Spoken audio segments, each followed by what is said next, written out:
This is 1,200 watts of air-cooled handheld machine welding machine. Some people say the welding not strong enough.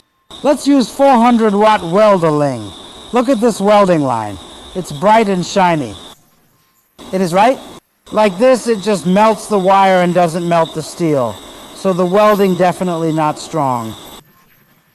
White color. Yes. Let's increase the laser power and weld it again. It's 800 watts now. As you can see, the welding deep of 800 watts power, it is a little melt, about 1 millimeter and 3 millimeter steel sheet.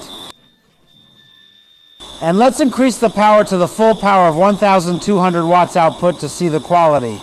Let me check the welding quality. Now it's 1,200 watts. This one's totally melt through. You look welding like this, the quality is okay.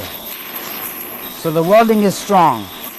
It depends on whether your parameters are adjusted correctly or not. If the parameters are not adjusted correctly, it will bring you bad results. Let's try another 4 millimeter. 1,200 watts and 4 millimeters welding. It's also completely weld. The welding is very strong. 4 milli.